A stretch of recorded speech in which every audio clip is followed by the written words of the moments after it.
baseball lifestyle. It's my lifestyle. Welcome to the Grounds Crew, a podcast covering all things baseball. We're brought to you by Baseball Lifestyle. So one of the problems I think that baseball has that I wanted to talk about is teams that say, and like this has become all sports, right? And it permeates beyond just baseball, but that like the draft is a crapshoot. The draft is a lottery. You just want more lottery tickets and you have a higher chance of being successful. And like that's an absolutely trash take. And like I hate it. Because every time you're looking at a team, you look at the Tampa Bay Rays. Yep. They put out fire pitchers all the time. Last year, team's great, right? Comes out of nowhere, blah, blah, blah. Super low payroll. Magic? No. They're developing talent that makes it consistently, and they're able to do it, right? You look at other sports and other organizations. Magically, these organizations put together winners all the time. But then everybody wants to just hide the fact that they don't know how to make a guy great. Right. You know? Yeah. And like we see, this prospect burns out, this prospect does this. And you and me were talking about like the Mets and how long is it going to take for this guy to show up and this. Everybody wants ready-made. Right. They want a player who's going to make themselves. Well, why do I have coaches then? Yep. Like, why do we have trainers? Why do we have people? Why do we have stuff going on if that's not going to be a thing? Yeah. You know? So, like, I think that that's something that we have a problem with. And you see it across all these other things, and you see this across all these other channels, is that, like, these organizations are afraid to develop. Mm-hmm. They're afraid to make talent. Sure. Like, so that's me. Like, what do you think? I think afraid is the word, actually, because, like, it takes actual effort and being precise with how you do things and who you have on your staff to take these guys who you know have a lot of talent and make them refined savages. Like, that's a thing. You have to know what you're doing. The Rays know what they're doing. There's a reason that, yes, maybe they don't like to pay the big guy when they get to their whatever service time. They go to the next dude because they know they develop savages and they just keep and that's the point, right? Like, yep. They don't sign those big ticket guys because they know they'll make another one. Yep. Right? And like I'm a Bills fan, right? You know I'm a Bills fan. Mm-hmm. The world now, you guys know I'm a Bills fan. So Josh Allen was drafted, all this talent in the world, all this stuff.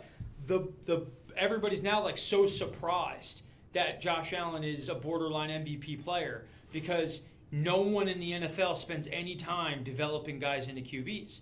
But then when you actually look at it, you get a guy like Kirk Cousins, was a third-round pick, has been a multi-time Pro Bowler. You have Dak Prescott. He came out and he was supported by an organization, turned into a good player. Yep. And then we have a guy like Sam Darnold, who no organization goes, but everybody still seems to think that he's got all this talent. Right. So what is it? It's that it's coaches at the professional levels are not taking the time to actually build guys up. Mm-hmm. And they think that they know, but analytics haven't gone into the point where I can actually affect change that matters. Right. And it's trash. It shouldn't be this much of a crapshoot. Like MLB drafts 40 new kids every year for an organization in the past. Right. And then you have minor league teams forever. More than half of the guys who are in minor league baseball shouldn't be playing baseball anymore.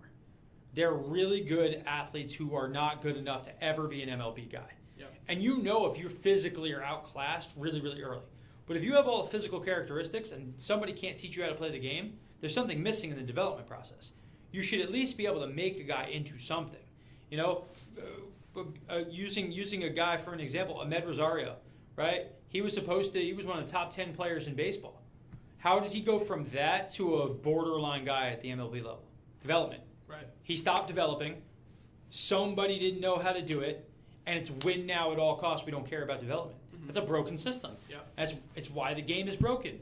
And then now teams don't want to pay guys $40 million a year, but you don't want to develop guys. This is why the game is becoming. There's a couple teams who have, and there's a couple teams who have not. Right. I remember speaking, I forget who it was, but they were telling me they had been in an MLB system or whatever, and they said a lot of the coaches are very passive with how they teach because they know that like the organization has their philosophy, and if they deviate from that, they're going to get canned because, hey, this is our big guy, he's our second-round pick, he's going to be a stud. don't change what he's doing. Just kind of push him along, and then they lose some development there. Like, that's what you're there for, is to help make them better. And if you're kind of just letting them keep going, how do you improve their ceiling? So in the military, right, I've talked to guys in the past, because obviously I've coached a ton, and when you have the military, you have chains of command that go up, up, up. Mm-hmm. When we get all the way up to the top level, the command is basic, right? Mm-hmm. When you get onto the level that you have a guy who's running a squad, he gets to make the decisions, right? Yeah. Because he's there experiencing what's happening on the ground. If a general back in the U.S. is sitting there, you tell him the situation, and he's trying to tell you what to do, that's too slow to win, right? Yeah. So we have at war the ability to have the right people making decisions. But when we get to baseball, right? Yep. Magically, I don't have a good system. So if you don't trust your guy who's running your high A team, you shouldn't have a high A team. Yeah. You should only have as many teams as you can control. The NBA, they've expanded now into having their G League and doing a much better. And you have Van Vliet with Toronto, right? Yeah. That guy goes from being a guy who wouldn't have been in the NBA to now getting a ton of money, setting a record, the most points an undrafted guy ever scored. Sets all. It was because they developed him. And why is Toronto still good even though superstars are going away? They have used the G League to develop. They've used this asset to find players, make them better, fit a system, and then put them into an organizational system. Yeah. But they're not telling the coaches, don't have the guy shoot with his left hand. We only that's. So the same thing, and that's why, again, like, baseball is broken so often. Prime example of baseball being broken was the Rays in the World Series this year with Blake Snell. That was and the analytics. Horrific. The entire baseball community exploded when he pulled Blake Snell from the game. He was shoving. Every baseball person knows, ride your horse till he's done. But you know what? And again, you're right. I agree. Everyone with eyes could see what was happening. Yes. But the game has gotten so far towards the analytics of every situation that if he doesn't listen to the analytics, he knows he loses his job. Right. Exactly. Right? So he knows if he makes that decision and it doesn't work out, he's no longer the manager.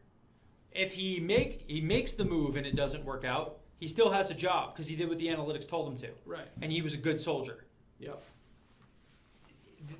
That's again, like you the NFL, you see it too, right? With them going for it more on fourth down than they used to. And then you see, like, they went for it on fourth down. The other team marches 97 yards and scores a touchdown. You're like, that coach made it. And he's like, the numbers, the percentage chance that we wouldn't score plus the percentage chance that this other thing. So all these different things happen. But dude, I agree with you 100%. I would love to see some kind of adjustments in how this kind of all goes about. I don't like how it's trending. I'm a grassroots dude of just play the game how it's supposed to be played. You let people see things, let them react, and it's just not how it's let numbers inform, not dictate. Yep. Love it. Next. Baseball lifestyle. It's my lifestyle.